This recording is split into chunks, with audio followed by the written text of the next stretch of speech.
Good afternoon. Thank you for joining us for this session of the Slave Dwelling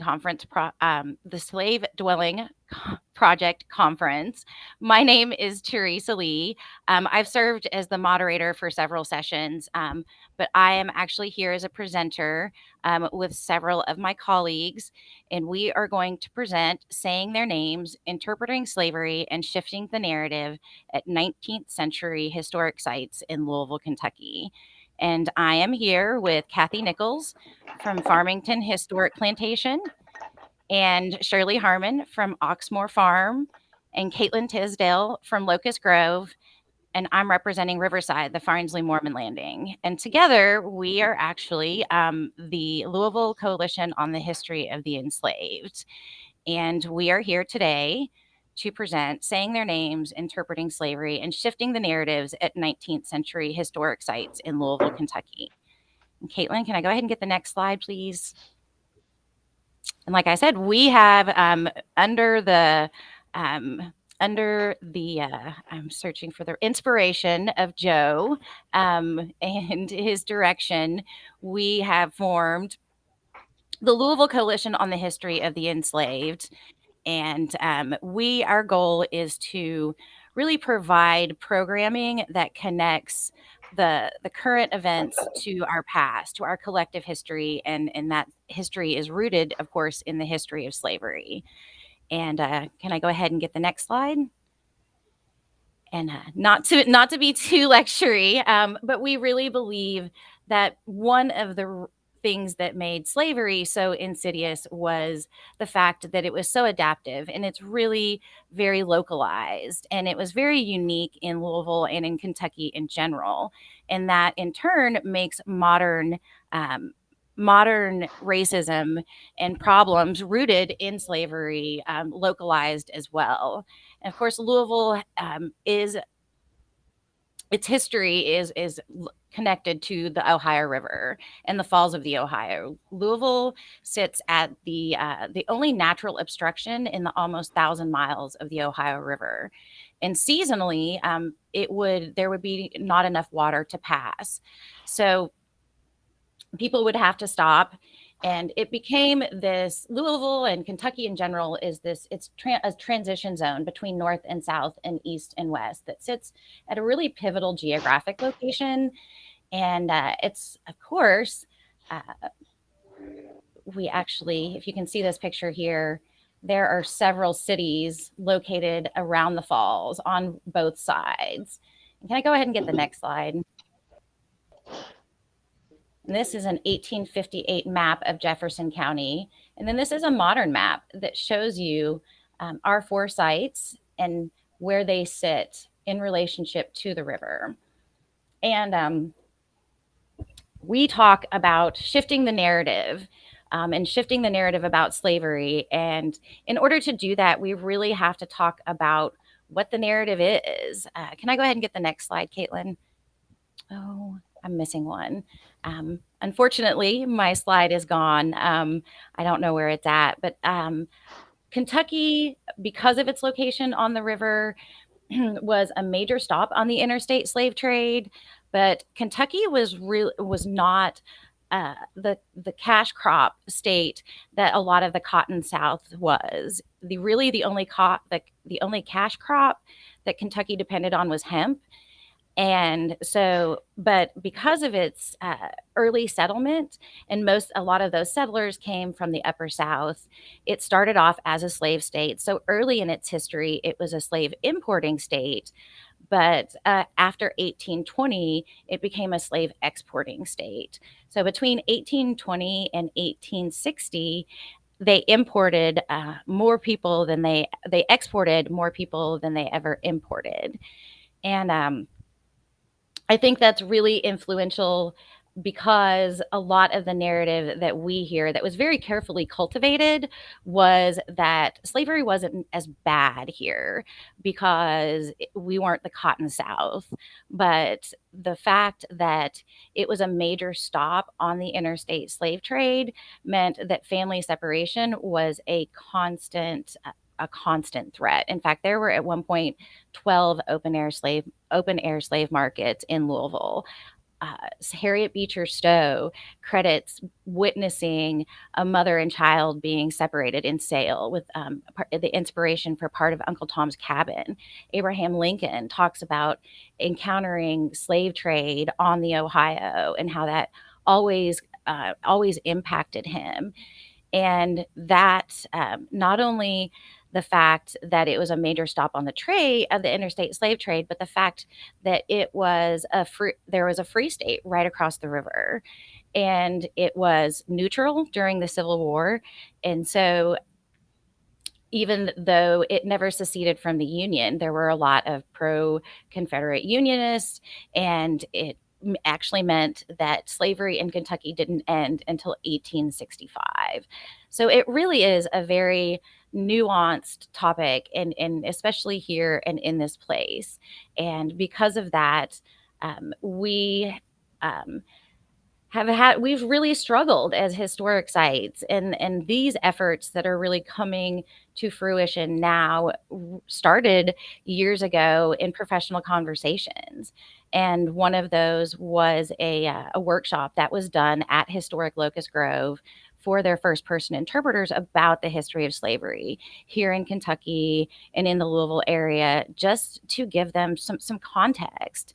And in that workshop, one of the takeaways was that we as historic sites should at least be able to say their names. We should know the names of the people we're trying to tell the stories of. That's the best way to humanize them, is to be able to say their names. And so with that, I will turn it over to my colleague, Caitlin, and she'll present a little bit of the history of Locust Grove and the beginnings of the coalition. Yes, hello everyone. My name is Caitlin Tisdale, and I am the Director of Interpretation at Historic Locust Grove. So Locust Grove is a circa 1792 National Historic Landmark, constructed in 1792 as the home of the Cron and Clark families of Virginia and Kentucky. Let's revise that description. Locust Grove is a circa 1792 National Historic Landmark constructed by enslaved individuals in 1792 as the home of the Cron and Clark families of Virginia and Kentucky. For nearly 50 years, those three very important words were left off our one-sentence description of what Locust Grove is and who lived here. Yes, Locust Grove was the home of Major William Cron, an Irish immigrant and veteran of the Revolutionary War, his wife Lucy, and their 9 children. But Locust Grove was also the home and workplace of enslaved men, women, and children during the Cron's residency from 1792 to 1849. Some of the enslaved individuals were born here. Others were purchased and brought here. Some had families they were torn from. Some created families at Locust Grove.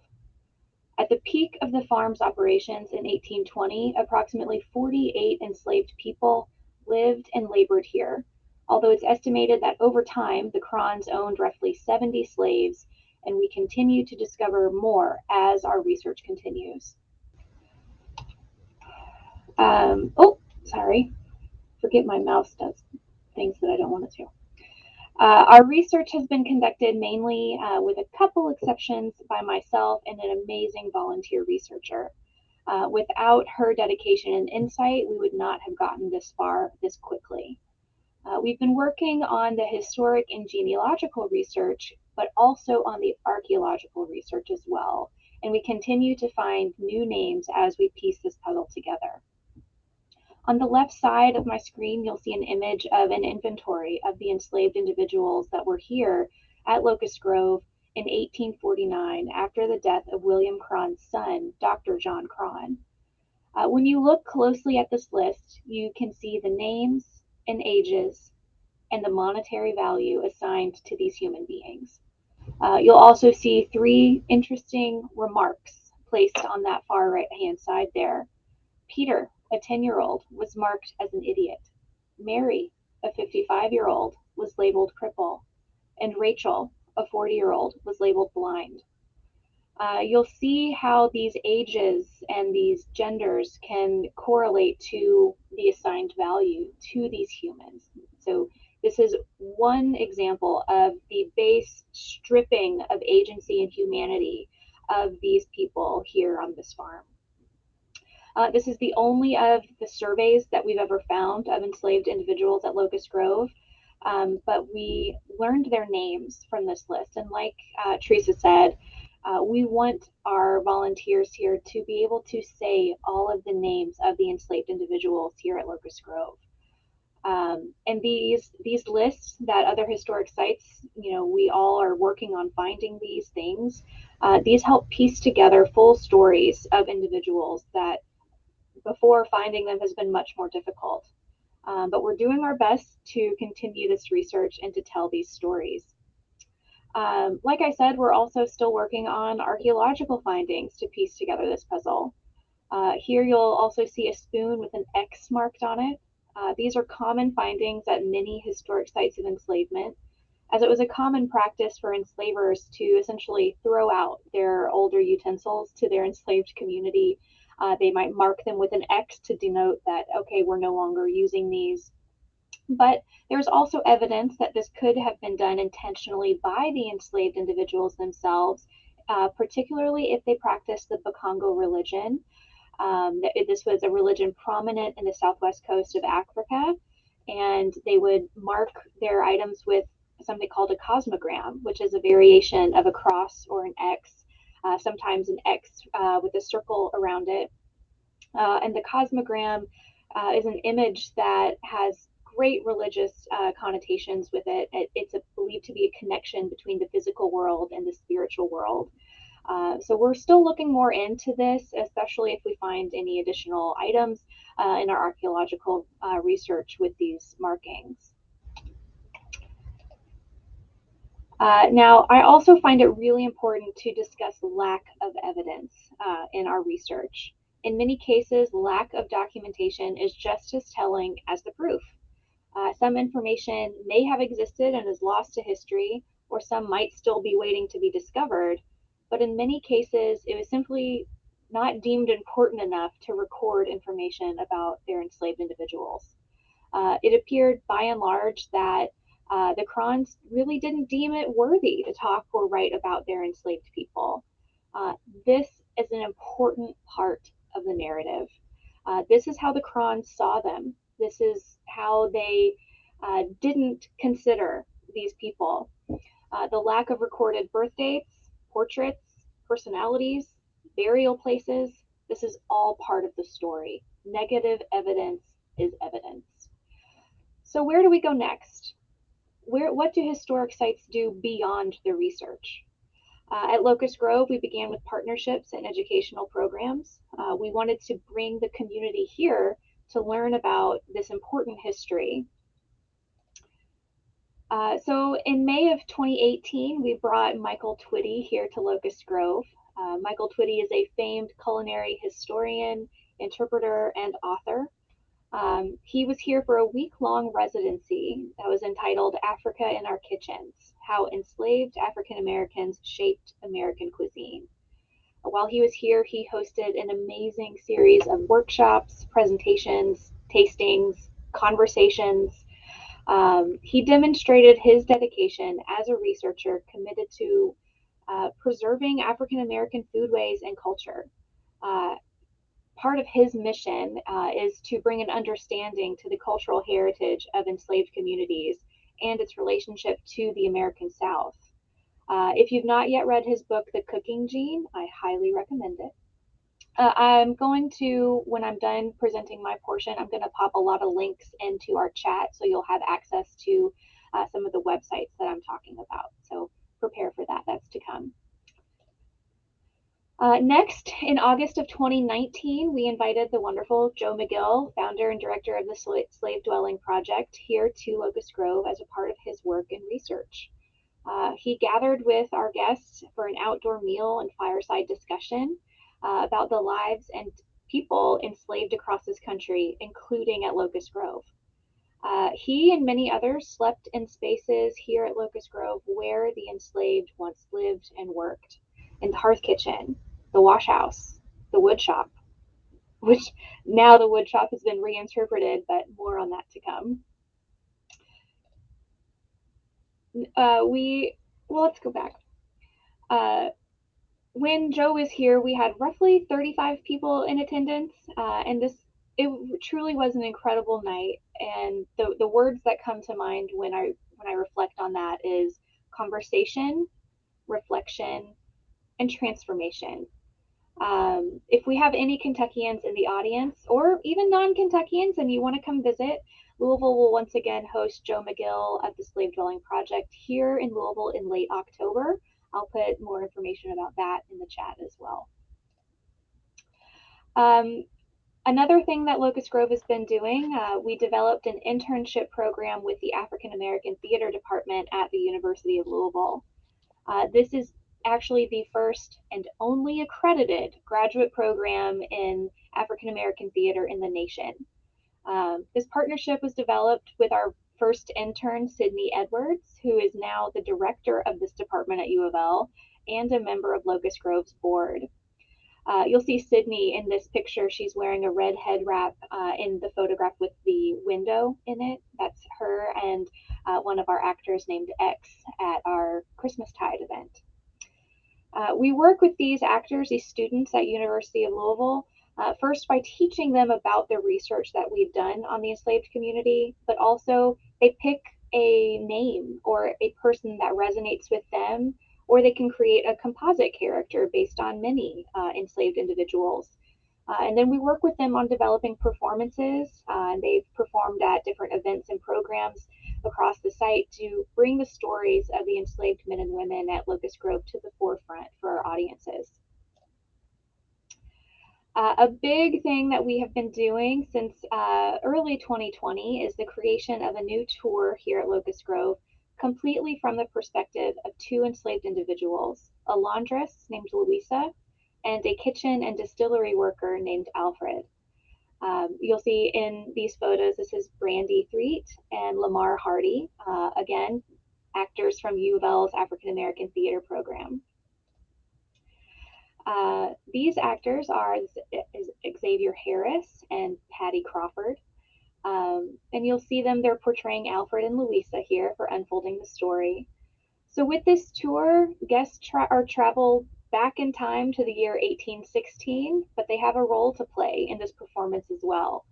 Our guests are first given an introduction by a staff member where they are informed that they are now delivery men and women from Louisville's downtown merchant Fitzhugh and Rose, and they are delivering items to the Crons. They deliver these items throughout their tour, and Louisa and Alfred show them around the house and outbuildings, all from the perspective of enslaved individuals. This tour is part of a larger Unfiltered Truth collection with our partnership with Louisville Tourism. So we're one of 8 institutions part of this collection. The tour is seasonal, as half of it is mainly outside. So in the winter months, it's not really conducive to giving these tours, but we host them every first and third Saturday of each month, March through October. The tour ends in a cabin of the property that we interpret as an enslaved family dwelling we've named Louisa's house. Louisa was a matriarch of an enslaved family here at Locust Grove. In the cabin, our actors come out of character. They introduce themselves, and they and a Locust Grove staff member host a Q&A session about the history of slavery here at Locust Grove, slavery in Kentucky, how slavery has translated through time to still this pervasive racial injustice in our communities. It's an incredibly powerful tour. It's resulted in truly deep and meaningful conversations on slavery and race with our guests that up until this point, we've not really had a chance to create this dialogue. And like our title of this presentation is, to shift the narrative. So I just mentioned Louisa's house. You'll see the picture on the left here. That is where the tour ends. But in tandem with creating this tour, we worked on reimagining and reinterpreting this space inside a cabin on our property to be a space of education and interpret a enslaved family dwelling. So we completed this this building in early this summer, and we hosted a dedication ceremony in which Deborah Middleton, who you see on the right there, she actually cut the ribbon for us opening this house. She is actually a descendant of a woman that was enslaved here at Locust Grove named Charlotte Brown. And we discovered her actually through Ancestry when our researcher was, connecting some dots on Ancestry, some DNA evidence pulled up Deborah and her descendant Charlotte. So, like I said, Louisa's house, the enslaved family dwelling, is a space dedicated to the education of the lives of enslaved men, women, and children at Locust Grove. It has items that can be touched, held, handled. We want it to be a space open for reflection, education, and conversation for all ages. But where do we go from here? We're continuing to educate school groups, private tour groups, and our community through immersive tours and programs. But the thing we're most excited about is our partnership with the Louisville Coalition on the history of the enslaved. It's so very exciting, and we look forward to the change that our 4 sites can make together. So now I will shift it over to our next site, Oxmoor Farm. Hi, everyone. Can you hear me? Yep. Awesome. Just want to make sure I unmuted correctly. I'm Shirley Harmon. I'm the curator at Oxmoor Farm. Oxmoor, Caitlin, if you go ahead and go to that next slide. Sure can.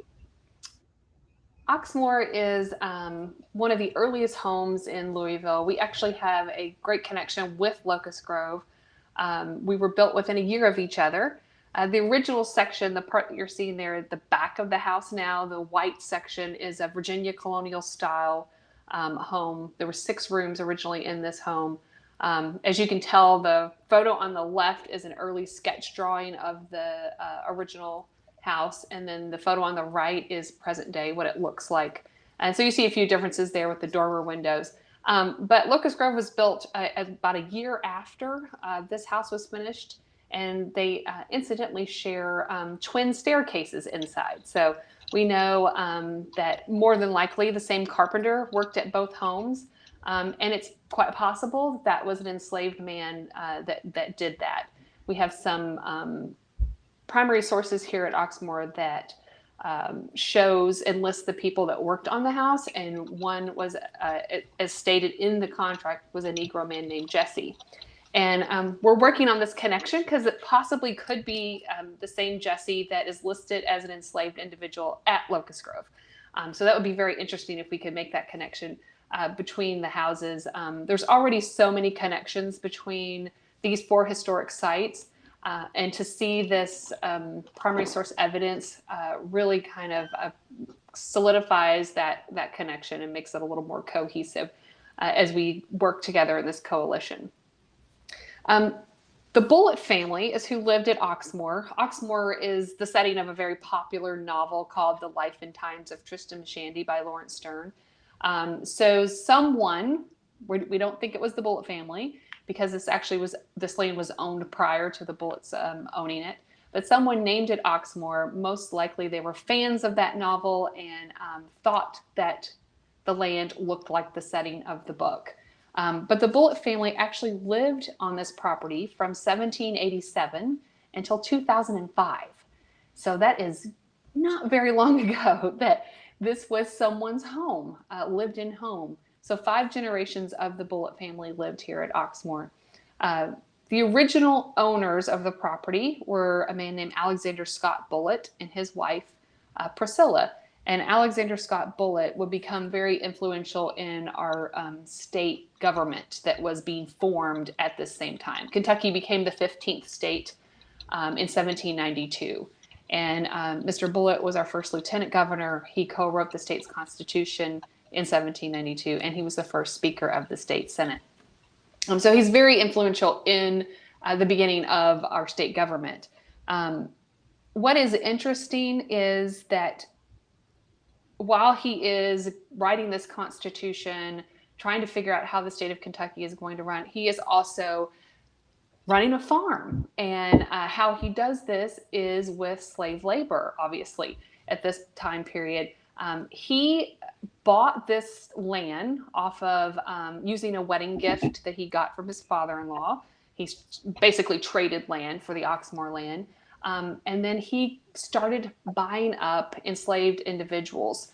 So we have a lot of primary sources with this house that really gives us a good understanding, a good picture, a good glimpse of the enslaved individuals that lived at Oxmoor during this time. So we have a list of slave bills of sale where he is buying slaves. And by the time he gets to the late 1790s, he is has about 75 slaves. And then by the time he passes away in 1816, we have an inventory for his estate, which lists 101 individuals that were living in an enslaved community here at Oxmoor. Caitlin, if you could go to that next slide real quick.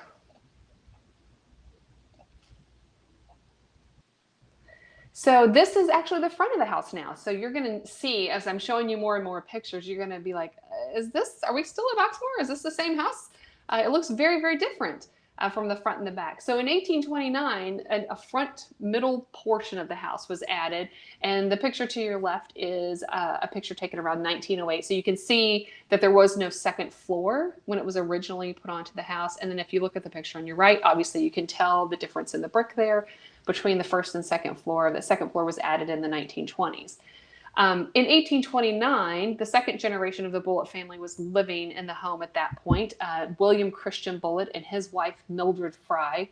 And they would have 10 children. And so they were going to need some more space. And that is why this addition was added in 1829. They'd had 5 of those 10 children by this point. Now I'm going to tell you about a connection we have with another home that is here on this coalition with us, Farmington Historic Home.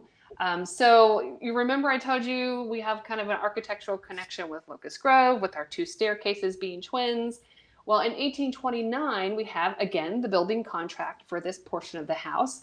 And that portion in the contract, it states that Mr. Bullitt would like the home to look like Farmington, John Speed's home, that is just south west of Oxmoor. So we have 2 homes that are very similar in style. And when Kathy gets to her portion of the presentation, you'll see a picture of the entrance into Farmington. Now, I will point out, this is a federal style addition. So what you have here as you go up the limestone steps is a recessed portico. And if you look at the picture on the right, that recessed portico is no longer there. That brick has been made flush across the front of the house when that second floor was added. So when you see the slide of Farmington later on, compare it to the picture on the left here. So I think that this is interesting now that we have connections architecturally with both of these houses. But that is not where the connection ends. Obviously, as you know, the title of this presentation is about a coalition here in Louisville, Kentucky. But there's a particular connection between Oxmoor and Farmington. So the owners at this point, like I told you, were William Christian Bullitt and Mildred Fry, his wife. Well, Mildred's older sister, Lucy, was mistress over at Farmington at the same time. And as was the practice back then, when ladies married, they brought enslaved individuals into those marriages with them. And so we have evidence of familial connections between the enslaved communities at both Oxmoor and Farmington, because both of these ladies would have brought in enslaved individuals into their marriages. I'll tell you a little bit more about one of those enslaved women as we get further into this portion of the talk. Now, this is the portion of the house, this middle portion. This is all that was here of the house up through the end of the 19th century. And as Teresa was telling you at the beginning of this, Kentucky, being situated where it is, decides to stay neutral during the Civil War. We are the birthplace of both Abraham Lincoln and Jefferson Davis. And so we have this conundrum going on within the state for a while. We're also the home of Henry Clay, right? So the great compromiser, kicking the can down the road as far as the Civil War is concerned. And you're going to see that kind of play out with these historic homes in this coalition. So in 1861, when war started, I believe, and correct me if I'm wrong, any of the panelists, I believe that all of the other original builders of the homes had left by that point. So the Crons were not at Locust Grove anymore. The Speeds had moved out of Farmington. I think the Farnsleys were gone, but possibly I may have that wrong, Teresa. No, that's correct. But Okay. those are just the people who were responsible for having the house built, not the right. Exactly. Yeah. So by the time the war starts, the Bullitt family is the only original builders of these homes that is still inhabiting that home. And as you probably will have guessed it, they were fighting on the Confederate side. Now their cousins, the Speeds living over at Farmington, were very pro-Union, and I'll let Kathy tell you more about that, their relationship with Abraham Lincoln. But again, you can see kind of this conundrum that we're in. These two farms are very close together, but they're on opposite sides during the Civil War, even though they were both slaveholders. So again, it's that kind of pro-Confederate Unionist type of thinking that Teresa was talking about at the beginning. Caitlin, if you don't mind going to that next slide. Thank you. Now this is the house today. And again, same house. It's so interesting when I give people historic tours through the house. I always say, no, this is one of the few houses that you're actually going to walk through 3 centuries of American history. So you start in the back with the colonial period. We move into the antebellum federal period in the middle of the house. And then we essentially move into the Gilded Age in the early 20th century with the 2 wings on the house. So the picture at the top is a rear view of the house today. So you can see how it was added on to the original section. And the picture at the bottom is the front view of the house today. The portion to your left on the bottom is a huge library wing that was added in 1928. It's the largest library inside someone's home in the state of Kentucky. And then the wing to the right is a kitchen wing. So, most homes didn't have a kitchen inside until the 20th century. And because the Bullitt family stayed at Oxmoor so long, we actually still have 13 outbuildings that predate the Civil War. So we have 2 summer kitchens, we have a smokehouse, we have an ice house, we have a spring house. We have a hemp barn. This was a hemp farm, just like Locust Grove in Farmington. And we have 4 former slave dwellings still on site. So the tangible evidence of slavery is right in front of you when you come down our front avenue at Oxmoor. The slave cabins sit over to the left in front of the home. And but more than that, slavery, as we know, and the enslaved population did not just stay in the cabins. They are all over the farm, right? So all of the outbuildings that we have, the house itself, are all slave structures, basically. They're slave inhabited, slave built. All of these structures here would have been sites that enslaved individuals would have lived and worked in. If you can move to that next slide, Caitlin. Thank you. And so the small picture that you see, the color picture, is the slave dwellings on site today. This is what they look like today. We have 4 in a grouping here, 3 brick structures, 1 stone structure. And then the black and white portrait or picture that you see over to your left is a picture of those dwellings taken in 1908. So as I said before, Oxmoor was a hemp farm. Hemp is very labor intensive, much like tobacco. You have to cut it off at the bottom, you let it dry out during the winter, and then you break it. So in order to keep this enterprise going at Oxmoor, as I was telling you earlier, Alexander Scott Bullitt was buying up enslaved individuals to work on his farm. And as I told you, when he got to his death in 1816, we have a listing of 101 individuals that were living and working here at Oxmoor. There's a little snippet of that inventory in this slide. If you see over there to your right, the listing of names: Abram, Big Bill, Hope, Little Bill, Celia and her 3 youngest children, which lets us know that she probably had older children that were of age and considered adults now. And then over to the left-hand side at the bottom, you see what we call a runaway slave broadside for Hope, who is listed in that same inventory over to the right as having a value of $500. Now, the wonderful thing about primary sources is they give us so much information that we otherwise would not know, specifically about the enslaved individuals. Because most of them could not read or write, there's not a lot of firsthand narratives or accounts of enslaved individuals, especially while they are enslaved. So things like Frederick Douglass and Incidents in the Life of a Slave Girl were all written after they had escaped slavery. So you don't really have anything written during time of enslavement. So things like these that you see on your screen are valuable information about these individuals. You know, even if I only had the thing on the inventory, at least I have a name. And that's so important, as we were saying, just to say those names, to have these names posted. But things like the runaway broadside, I don't know if you can really see it very well on your screen, but I'll let you know. It gives us a picture of Hope and what he looked like. We know how tall he is. We know his build. We know his countenance, what his face looked like. We know how old he is. It says he's about 25 years old. It tells me what job he did here at Oxmoor. He's a plowman and a wagoneer. And then he devotes about 2 sentences to telling you about what happened to a finger on one of his hands. So it lets me know that if I come in contact with Hope, he's not infectious. I'm not going to get a disease from him. But it also, he makes it clear that this was not the result of a punishment. And I thought that was very interesting that William Christian Bullitt would go to that much trouble to explain that in this runaway broadside.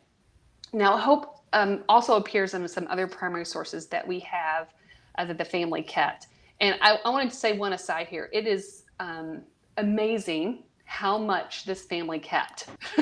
And I think one of the reasons why we have such a continuum of documents at Oxmoor is because the family did stay here for so long.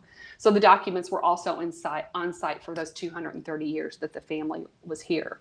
But documents like these tell us a story that we otherwise would never know. In the papers, we also can see where Hope is paid $1 for working on Christmas Day. He shows up in a ledger book for that. We see where he is running errands for Mr. Bullitt, getting horses shoed, things like that.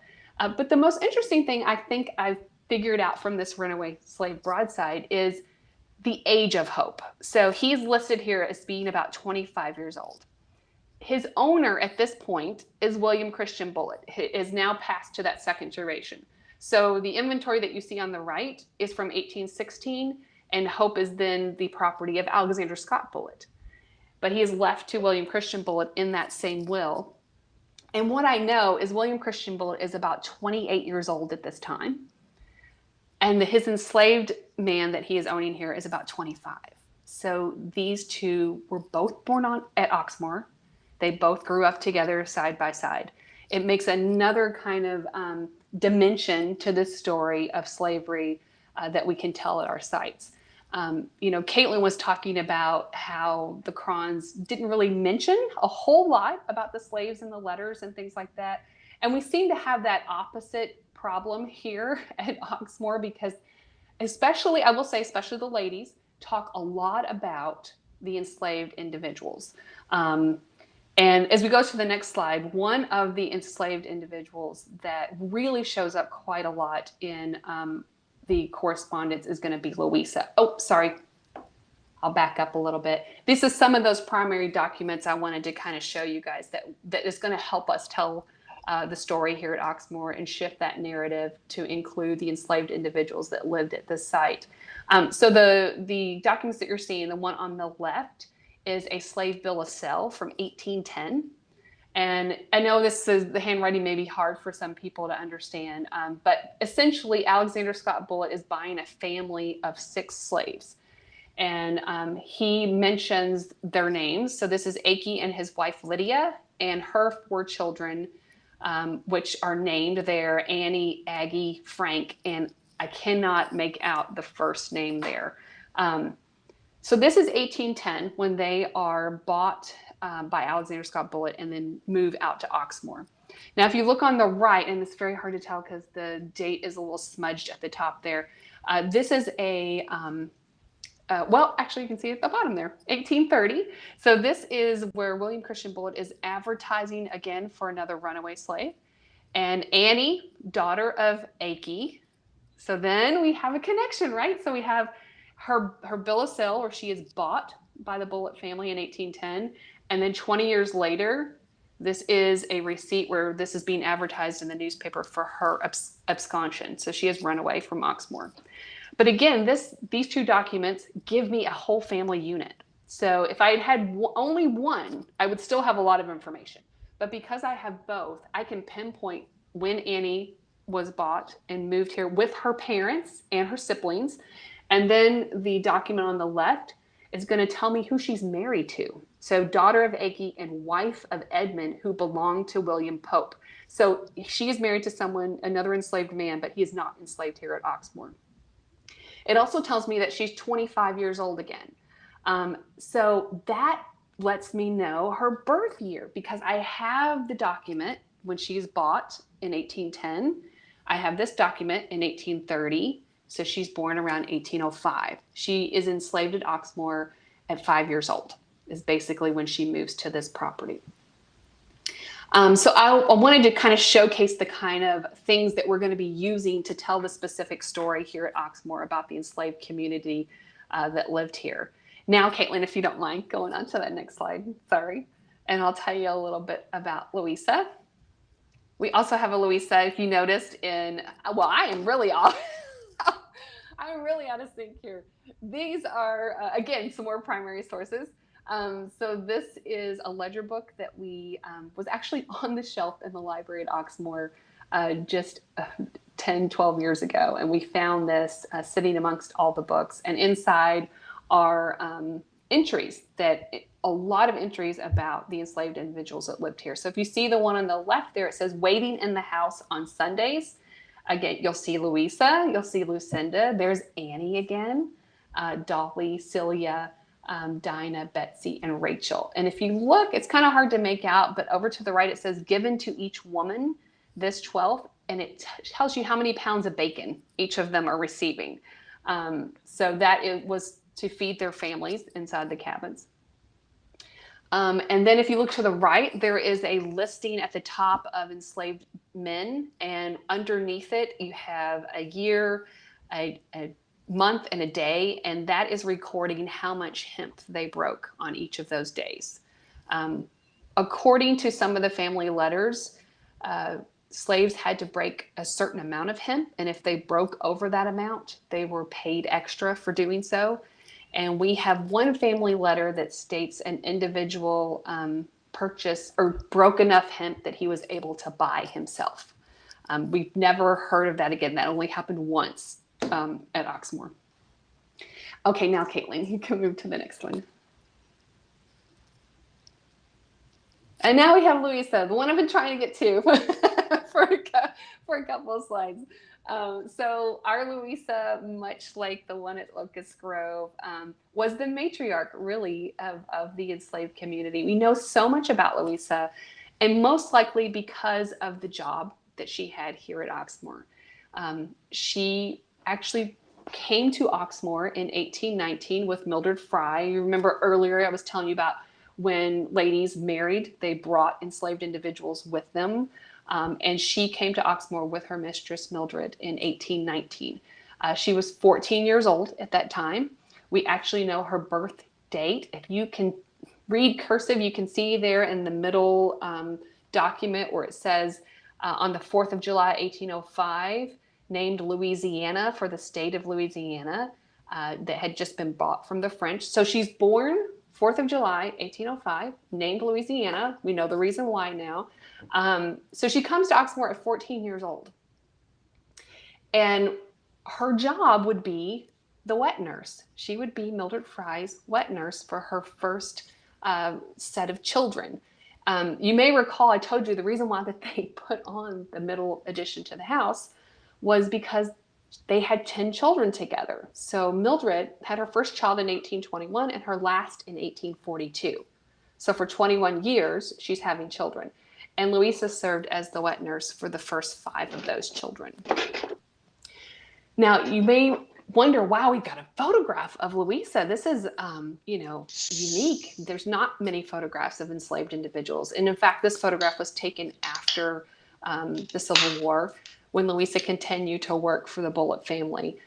She died in 1885, so her lifespan was 80 years, and all of those years she was either enslaved by the Bullitt family or working for them afterwards. And in this photograph taken around 1879, she is holding one of the Bullitt granddaughters. So this would have been Mildred Fry's granddaughter that she is holding now. The document that you see on the right, no, again, it's hard to read. This is that same ledger book, and there is an entry for Louisa here, a medical entry. Something happened to her finger, and they had to have the doctor come out and dress the finger. But Louisa probably is mentioned at least 40 to 50 times in the letters from the 1820s, 30s, and 40s. Sometimes it's Louisa's not feeling well. Sometimes it's Louisa's daughter is getting married, and it tells about a wedding that happened on the front steps at the Oxmoor house, and it happened to be Louisa's daughter. But more connected we are to Louisa has a lot to do with today. So just a few years ago, a local journalist named Dan Geddeman started working on a radio podcast that he was putting together about slavery in Kentucky. He happened to stumble upon the Bullitt papers that are housed at the Filson Historical Society, and started to see how much a wealth of information there was on the enslaved individuals that lived at Oxmoor. So he started doing some research, and with the help of the papers, he was able to locate descendants of Louisa. And just about 2 years ago, 3 of her descendants, her 5th great-grandchildren, returned to Oxmoor for a tour and actually went inside the slave cabins that are still on site here. They are very involved with helping us tell the story of their ancestors. They are involved as an advisory on a committee that is putting together an exhibit and tour information that we are going to tell here at Oxmoor. And I keep saying we're doing this, we're going to tell that. I probably should have told you from the very beginning, Oxmoor, because the family lived here for so long, it is not an open historic home, much like Locust Grove and Riverside and Farmington are. We are still in that transitioning stage of opening to the public. We do provide tours, but we don't have any open hours, so everyone has to schedule a tour with me to come through. The coalition that we have formed with Locust Grove, Farmington, and Riverside is kind of our first foray into programming and things like that. So as far as shifting the narrative for us, it's more of like creating it here. We haven't had a narrative yet to have to shift. So we are making sure that we take our time and do this properly. We want to make sure all the history is showcased and highlighted and told. So it's been very rewarding to have Louisa's descendants involved in working with us on this project. Okay, Caitlin, can we move to that next slide? So as I was telling you a little bit about what we're doing as far as not being open, but getting there. So Oxmoor today, what do we have going on? I apologize for the 2 pictures, but if you can tell over there on your left-hand side, there's an individual crouched on the ground and another one on the lower one. We started some archaeology around the former slave dwellings. And I have got my fingers crossed that we find something similar to what has happened at Locust Grove, Farmington, and Riverside with the X-marked utensils. That would be just one more thing that solidifies this coalition if we can find artifacts that also kind of help tell that story community-wide. The archaeologists that worked at all the other 3 sites are the ones that are working here. So we do have that cohesiveness with it. And then on the right, you'll see we have posted some signage to let people know what we're doing. Even though, like I said, we're not open to the public on a regular basis, when we do have events, programming, or tours out here, we wanted something up to show people what our future plans were. So we're letting people know we are fundraising to restore these slave dwellings back to their original footprint. They were actually lived-in structures even after the Civil War. Farm laborers continued to live inside them up until the early 2000s. So this is still a working farm. We still have 260 acres that is farmed, and so it transitioned from enslaved labor farming it to tenant farmers to a corporate farm, basically. So these buildings need some restoration done to them. They need additions taken off. There were kitchens and baths added. And then we want to be able to showcase the original footprint of those. So that is our immediate plans for this restoration, for the telling of the narrative out here at Oxmoor with the enslaved community. In October, as Caitlin was, I think it was either Caitlin or Teresa was telling you about Joe coming back to Louisville. So our portion of the weekend event will be the campfire and the sleepovers, since Joe will actually probably be sleeping in the picture, the slave dwelling that you see there at the bottom, the single slave dwelling. So that's the structure that he's going to spend the night in. So we're very excited for this program, for this coalition.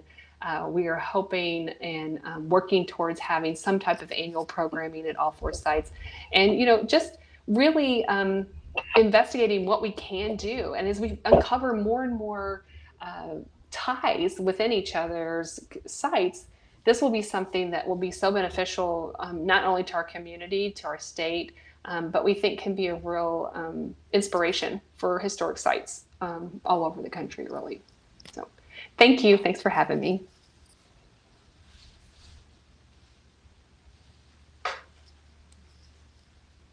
Hi, Kathy Nichols with Farmington Historic Plantation.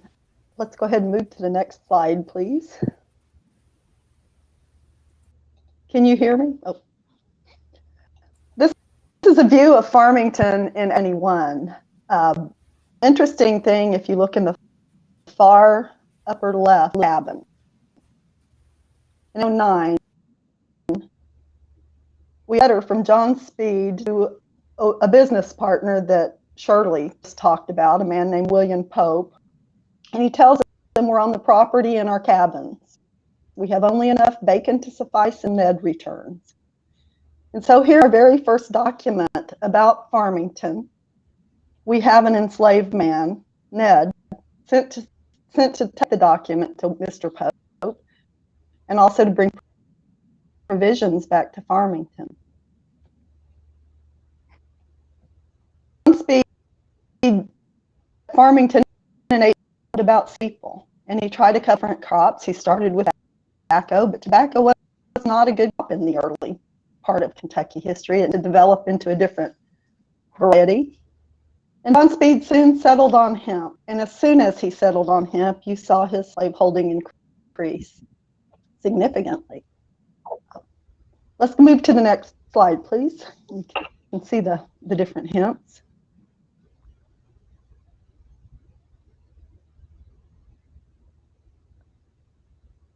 As Teresa and Shirley told you earlier, hemp was Kentucky's primary cash crop. It was Farmington's cash crop after about 1818. Kentucky farmers grew more hemp than the nation's farmers combined. It gave Kentucky considerable economic clout and considerable political clout. So you see the rise of Henry Clay, again, farmer from Kentucky. And Henry Clay writes a textbook chapter in the early 19th century, being why Kentucky is such a good state of hemp. And he says, because our slavery is our primary labor source.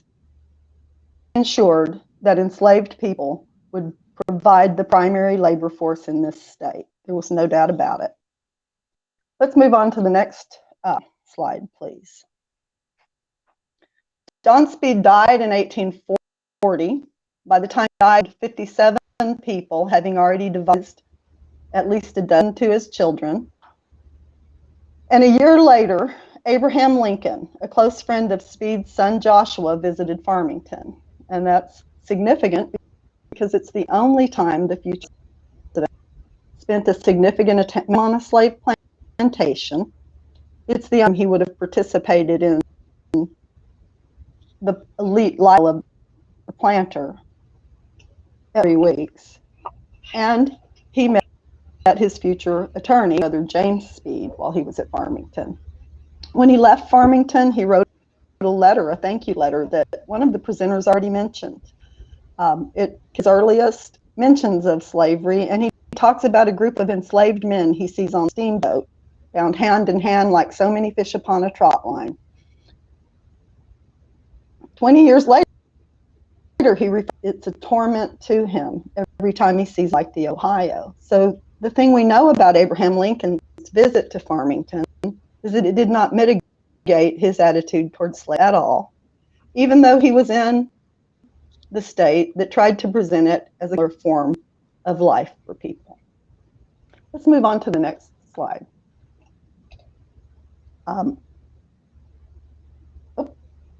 Sorry about that, I moved ahead a little too soon. In case, John Speed died in 1840. The property stayed in his family in 1860. Daughter Peachy outside the property. I'm sorry, sold it outside the family. And people stayed at Farmington when John Speed died. His wife Lucy inherited a number of people, and then his son-in-law purchased the property, who along with his wife Peachy stayed at Farmington. And we will get to Peachy P because we have a really interesting descendant story related to her in Farmington. Farmington has lived in several different people. Of course, after 1865, no one enslaved lived at Farmington. And because it was purchased by German families, we don't think even any African Americans, or we find no mention of any African Americans living at or working on this property again.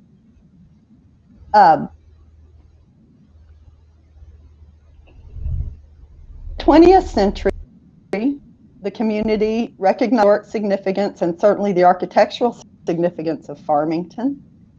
And Historic Homes Foundation was formed in 1957 in Farmington, which they did as Farmington Historic Home on October 23, 1959. And Farmington very quickly became a site that was really popular in Kentucky, one of the most visited sites for country in the mid to late 20th century. To give Farmington some credit, they did talk about slaves from the very beginning. They didn't give nearly enough focus, and we would probably all take issue with the way the interpretation went. But eventually, in the mid-90s, a director encouraged the board to start interpreting the lives of the enslaved. And this is a fascinating part of Farmington's history. I actually have joined with a history class to examine what's happening at Farmington time, and hopefully we can have another conference at a later date that will talk about that. But what we know is an exhibit went up. Let's go ahead and switch to the next page. An exhibit was put up on slavery, and it was not well received. I didn't live in Louisville to see the exhibit, but from what I can tell through minutes and newspaper articles, the exhibit took a very right perspective on the enslaved, and in essence said John Speed was a slaveholder, kind man who would never mistreat his people, and you know the story. Again, it wasn't well received, and the director was fired.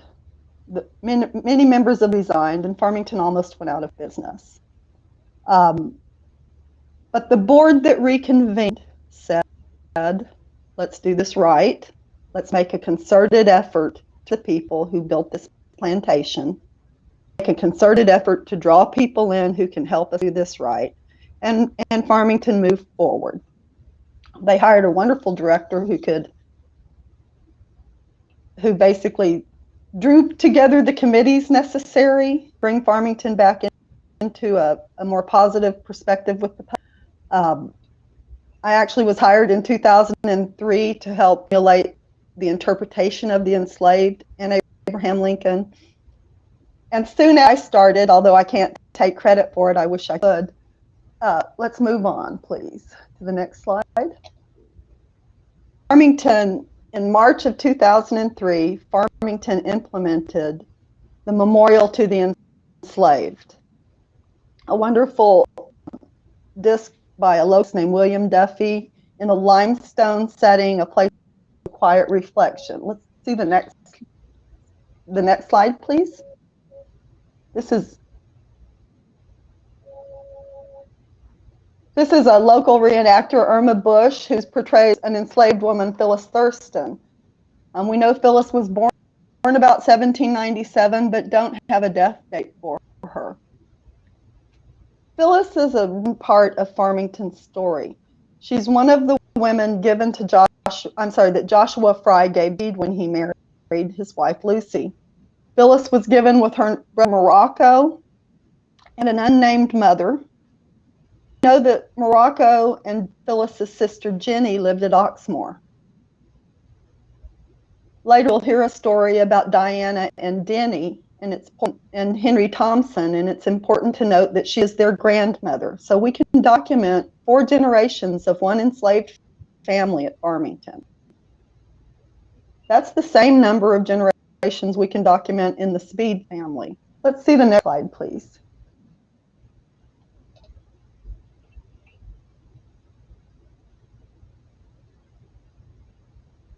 And this is of the medallion. It's very well attended, very, very well received.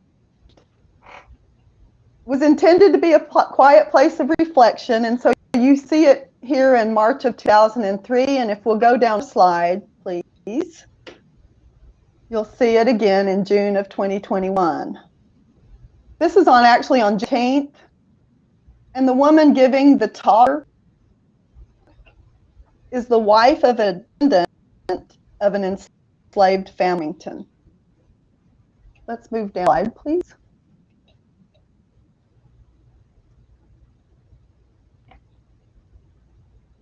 As soon as Farmington really started trying to interpret slavery, of course we looked at names. We had a probate inventory from John Speed's death, and almost instantly started telling people's names and actually put the names on our exhibit wall in 2008. Other primary sources, if we go down one more slide, please. Archaeologists have been important at all the sites coalition, and it's interesting, we can go down another slide. Some of the artifacts are similar in every site. We have a coin. You've seen a spoon from Riverside. No, I'm sorry, a spoon from Oxmoor and an artifact from Locust Grove. I don't remember what it was, all marked with an X. And this is a Spanish real coin. You see it with an X. You see a little hole in the top of it, kind of tilted off to the left, that indicates it may have been worn as a piece of, certainly the X notes perhaps a religious connotation.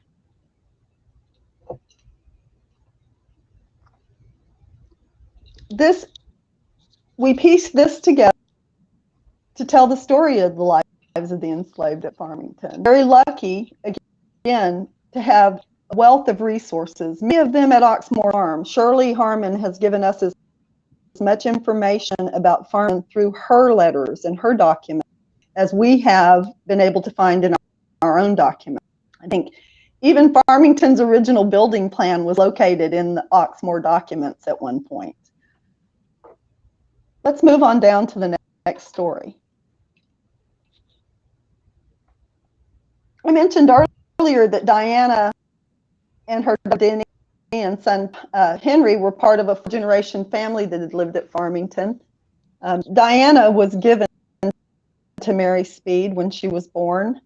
The legal demise took place after John Speed died, and when he died, Diana and her family at the time, her husband Ned, and two children, Lot and Lydia, moved into with Mary Speed.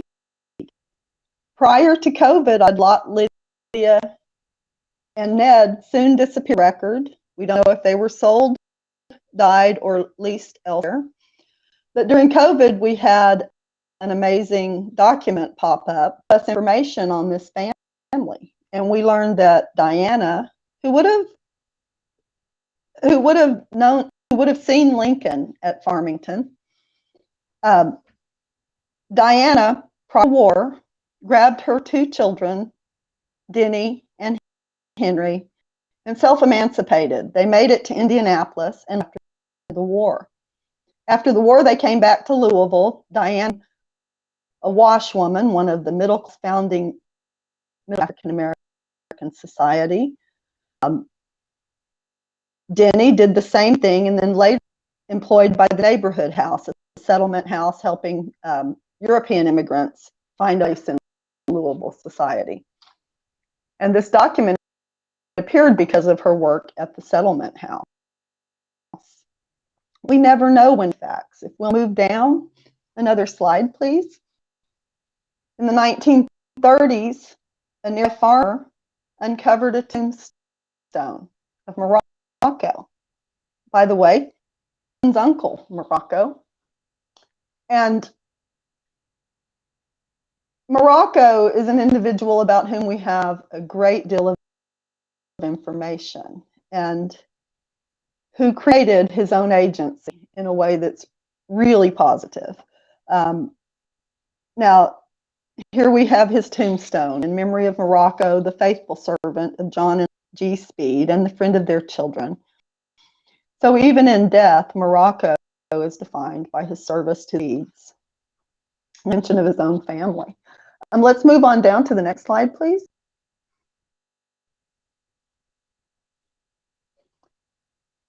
David and Martha Spencer. David and Martha Spencer's descendants are Farmington and have been involved with Farmington for about 25 years now. After the Civil War, David and Martha moved to a nearby community called Petersburg and helped found it and became prosperous farmers with a number of who are now again involved with us. And in fact, you saw their descendants' wives on Juneteenth giving a tour. We used to talk a lot about the contribution the Speed family made to the community. We still talk about that. But now we're about the contributions of the enslaved people from Farmington to this community. And we have significant contributions on the part of the to Farmington. Again, David and Martha Spencer helped found one of the communities that's still primarily African in this area. If we'll go down one more slide, we were really fortunate recently connected to another family, the descendants of Rosanna and Abram. Abram and Rosanna Hayes were enslaved by Peachy P. Now, the Hayes family has an oral tradition that didn't match up with our records. And we found a codicil to a will that could be an opportunity for their P who have passed from John Speed to Austin P. And so we're working on that right now. In any case, we know they were held by Austin and Peachy P. And we know that when Peachy P died in 1881, she made a contingency in her will to Abram and Rosanna Hayes until they died. We'd like to know why. We'd like to know what's the special relationship here. But we have the doc. In any case, they're just pictured here. Danielle Edwards and her father, Arthur Hagen, came about a month ago, met with Speed Stodgel, a descendant of the Speed family, and toured the main house and the plantation grounds and just had an amazing conversation, are willing to help us by weighing in on our interpretation and what they would like to see with us. Really our goal now. Their distant aunt, Hayes Kennedy, has a park named after her in Louisville. And so our goal now is to work with as many descendants as possible. We move on to, I'm sorry, Caitlin, I didn't ask you to do the slide. and we can go on to the final slide now, if you don't mind. We intend to continue to locate descendants of our enslaved population. We have had a remarkable amount of luck recently. Hope that that keeps unfolding. As a coalition, decided to look at descendancy just a little bit and realize that any descendants of the enslaved could potentially be descendants of the we work on, and to embrace all potential descendants. And we are very focused on the coalition. Louisville museums have always done a good job operating. In this, we are rooting in a super way, I think. Thank you very much. Teresa? Thank you, Kathy. Thank you so much.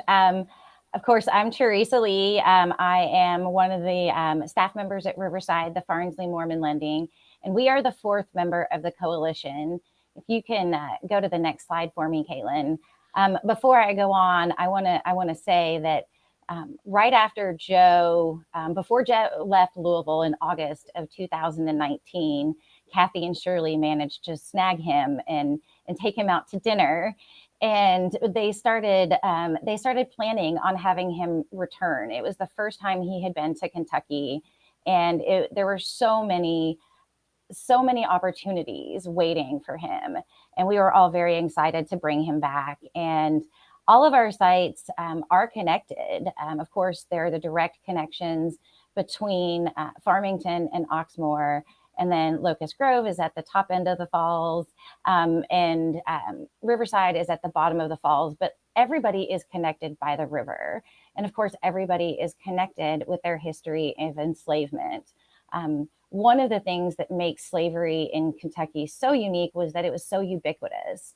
Really, compared to a lot of the lower South, there were, at several times historically, there were more per capita enslavers in Kentucky than there were in places like Mississippi or Georgia. And so there could be a coalition like this in any city in Kentucky. There are at least 2 sites of enslavement in any city. And farms like this would not have been operational without the labor of enslaved people. But like Michael Twitty said, I love his statement, and it keeps popping up. He says that enslaved people were brought here empty-handed, not empty-headed. And really, here in Kentucky, that is so, that plays out over and over in the historical record. But we see, carpenters, we see people being hired out. We see people who are really skilled, and we've got artisans and craftsmen, and it really, was it Oxmoor, or where there was a gentleman who was able to actually purchase his freedom because that really is such an example of kind of that accommodation and negotiation process between the enslaved and enslavers. We really see these larger phenomenon that we study as historians playing out in these stories of these real individuals. And this is Riverside. I'll get onto our site. This is the centerpiece of the property, which is the restored 1837 house. And Riverside was a riverboat landing. The river, of course, was a major economic and cultural corridor between Louisville and New Orleans. And anything that was grown or could be made that could be sold to the steamboats was a potential profit-making endeavor. But really, the first thing they were doing was actually cutting down the timber to provide for the steamboats. So it was a landing and it was an operational farm, but it was not a hemp plantation. And I should also note that Oxmoor and Farmington were probably the 3 largest, and Riverside at one point were the 3 largest farms in Jefferson County. So they were pretty comparable at certain times size-wise. But not Farmington. Not Farmington? No, okay. No. But really, we have had an awesome opportunity. Somebody lived in the house till 1979.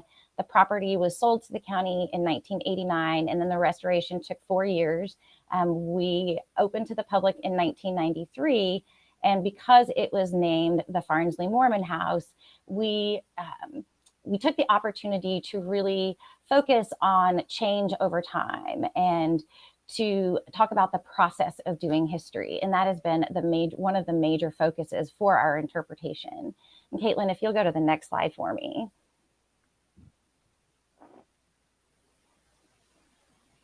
And collaboration has been part of our programming since the very beginning. I would be remiss if I didn't give a shout out to the Kentucky Archaeological Survey that has done the excavation on all of our sites. They are through the Western Kentucky University, but they do archaeology for nonprofit organizations that wouldn't be able to afford it otherwise. But really, they have been an integral part of not only the research that's gone on, but also the interpretation. So because they have that public archaeology program, we've really been able to involve the public in the process of doing history, in that investigative process. And there's nothing like watching school children pull artifacts out of the ground.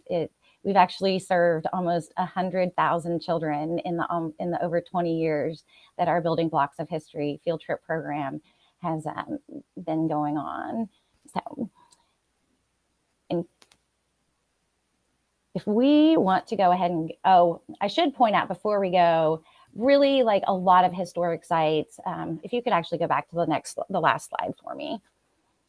Our interpretation, and especially related to enslavement, has seen its share of fits and starts. We definitely are not as fortunate as Oxmoor to have the extensive documentation. Really, the documents that we have are limited to legal documents. We do see things like 2 enslaved men, Levon and Sam, being used as collateral for the first European owner of the farm, a man named Ebenezer Christopher, when he takes out a loan for the property. And then we see 7 other people listed on his estate inventory. We have an estate or inventory for Gabriel Farnsley. And so the downstairs is decorated the way it would have looked in the 1840s when he lived there. But we have a lot of court documents related to his estate and that sort of thing. But we don't have the plethora of letters, which unfortunately we would all love to have as much as Oxmoor has. But then the second family that the house is named after is the Moremen family, and they are the second family with the longest history of ownership. The two families the house is named after are the 2 families that lived there the longest, and they lived there from 1860 to until that house was actually sold to the county. But they brought with them 23 enslaved people when they moved to the farm. And when slavery ended in 1865, those people, of course, just went on their separate way. So we did not have very much documentation, and we had 1 photograph. And on the back of that photograph was 1 name, Kitty Moreman Thomas. And through our research, we were able to find out that her husband, Richard, served as a soldier in the Civil War. So he was part of a Union colored unit. And through his pension files, we were able to find the names of his family, but also the names of another family. If you will go to the next slide for me.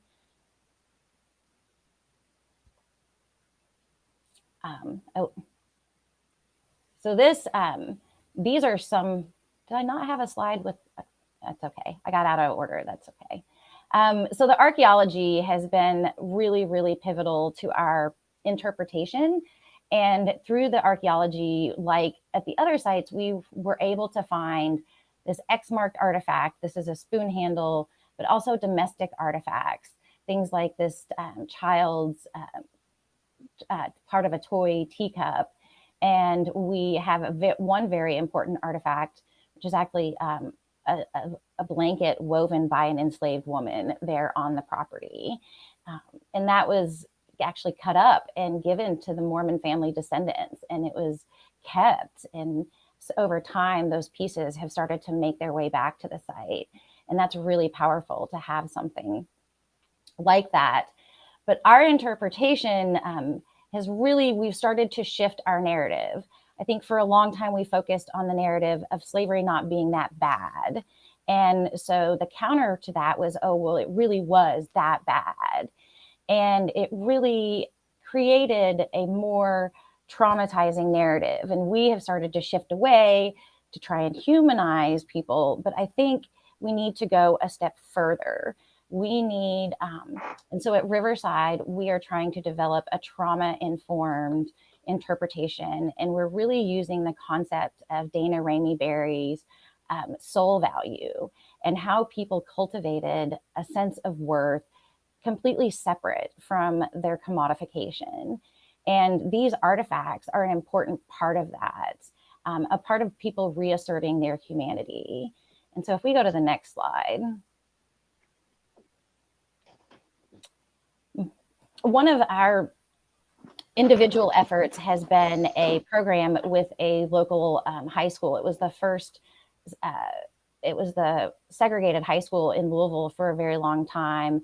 And we have created an advisory board of students to create an interpretive plan for the sites that we have identified on the site. And as we continued to do our research, we actually found a historic connection. We found out that the first valedictorian of Central High School was a woman named Emma Alexander, who was born enslaved at Riverside. And this is a picture of her younger sister, who went on to graduate from Fisk University and go back to Central to teach for almost 30 years. So it's really amazing that we are having this opportunity. And to us, this program is really important because we are wanting the students to help us craft this narrative. When there was another presentation earlier today that talked about putting people in charge of their stories, telling the stories that people want told, that African American people want told. And these are those kind of stories. And to me, that's really amazing. And we're really fortunate to have those students and to hear those ideas of how they're going to help us tell those stories. If we want to go to the next slide. And unfortunately, COVID cut into our plans. We were supposed to have Joe in Louisville almost a year ago. We were able to do 2 panel discussions. All of our sites have been engaging descendant communities of one type or another. And we did an online panel discussion about that. And then we also did one about interpreting slavery and how we do that. And we were able to invite Cheney McKnight from Not Your Mama's History. Can we go ahead and go to the next slide? And it was really Joe, through these continued conversations, that encouraged us to solidify our efforts into a formal coalition because of everything that that happened in the interim while we were having these conversations. Our place that we love dearly was put in the national headlines, and Louisville has a very difficult history. It's the 4th most segregated city in the country. And absolutely the issues we're having today are rooted in our collective past. And so we created the coalition to provide programming that addresses that history and to do that over multiple years. So this is going to be a continued effort, not only to work with the Slave Dwelling Project, but with other local organizations, and to make sure that we're always providing opportunities for the public to come in and be part of the conversations we're having. Volunteer training and support, to create a set of local best practices for interpreting slavery. We think it's really powerful that as a visitor, you can't come to Louisville and hear the good slave owner narrative. You're not going to be able to have that idea reinforced at our sites. But to create a statewide clearinghouse of information, of documents, of resources, of of guidelines, but to also create a model of collaborations.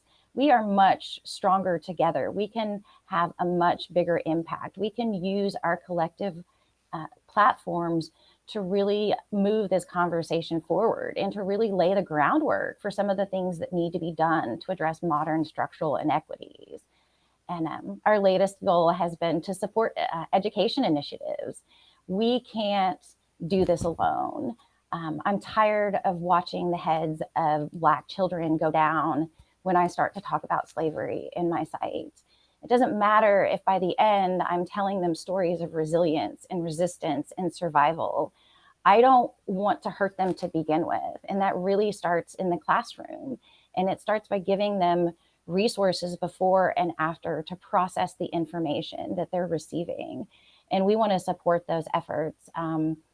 And we know that we all have a long way to go, but we hope that collectively we can support each other in the work and make the progress that needs to be made and make that faster. It's time for change, and it's time to do things differently. So thank you so much. We'll take some questions.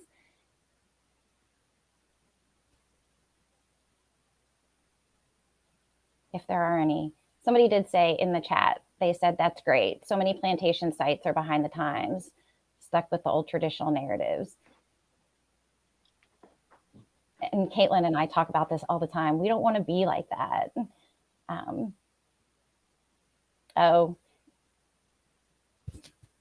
We really don't. I think as people who work at historic sites, we have a choice. We can either become monuments to a past that didn't really exist, or we can really make a difference in the present. So, but Caitlin, do you want to speak to that? You're so over there nodding your head. You're muted. Thank you. My phone started to ring earlier, and I was like, no. No, I think the biggest thing for us is historic sites have to shift away from the narrative of the great white hero. And there was trauma and atrocities that took place on all of these sites, and we have to bring the whole truth to the forefront here. I see in the chat, Patty Lynn commented that we need to share about Reckoning Radio. So Dan Gettiman's podcast, The Reckoning, that really goes through some of these truths, this history. So I did want to draw attention to that as well. Yeah, but we have to shift away from the one-sided history that has been presented to people for decades. And I think that's where the title for our presentation today came from, shifting that narrative. All four of our sites feel called to do this work and to make things as truthful and honest, but also as respectful and dignified as possible. Absolutely. And I would say that we all feel a professional obligation, but it's more than that. It's a moral obligation. People are coming to us looking for answers, and they are looking to us to contextualize things that are happening. And we have a responsibility to be responsive, and we can help people understand. We can have conversations about,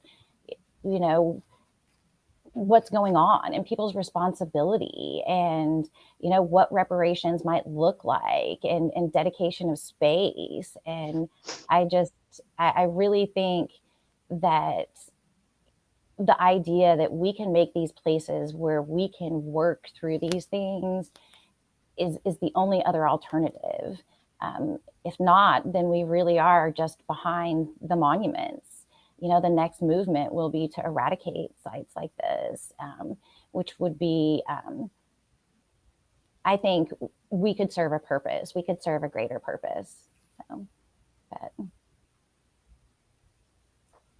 hold on. Try that again, Shirley, you're muted.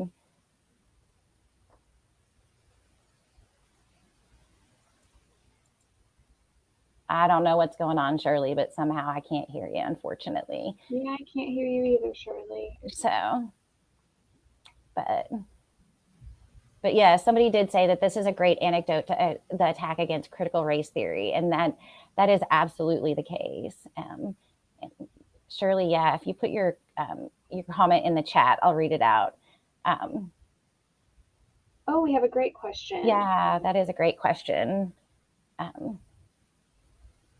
The question was, what has been the most impactful change you have made to how your sites interpret this part of their history? For Locust Grove, I can definitely say it's bringing a tangible way to tell these stories to our audience that's not coming on a historic house tour and being talked at for an hour. We have the performative aspect of unfolding the story with our actors, but we also have other more conversational tours where it's kind of a call and response, if you will, where we talk about some of this history and we give space for reflection and thought. So that's something that Locust Grove is doing. Do any of the other sites have an answer to this question as well? Yeah. Well, I'm going to read Shirley's comment real quick, and it just said she was speaking to how we can reach a wider audience, and there has been a certain demographic that have typically come to our historic homes, and we can change that by shifting the narrative. And one of, I think, that actually speaks to a question that Patty posted in the chat is that, is there a renewed interest in the history of enslavement? And yes, there is, absolutely. Since the murder of Breonna Taylor and the protests, people are coming, and they're coming and asking more nuanced questions. But yes, and specifically, how has racial injustice today, how is that connected to slavery? I mean, yes. That is one of the biggest ones. And it is. That's an amazing question to get, and I get so excited when we actually have people coming and doing the mental work, the mental gymnastics that this takes to wrap our minds around and to also reconcile, and can we reconcile? That is the larger question. And we have descendants, we have descendants from, the families coming and asking questions and looking to us for support, which is, and we also have people, the language change, I think, has been the biggest shift for us. When we talk about people who are enslaved, that has been one of the biggest things that people comment on and that we have conversations on. But also I get a lot of people who come and they want to talk about privilege. They're coming and they are unpacking their feelings. People are coming and doing a lot of emotional labor because we open up a space for that by shifting the language, by talking about things openly. We open up a space for people to have the reactions that they have, which is great because they're really working through it, which is, I think, phenomenal.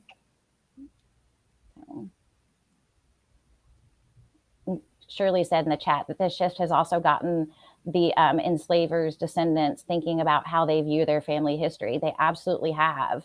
We've seen that at Riverside too. And we've had family descendants who have never been to the property coming to visit and asking really fascinating questions.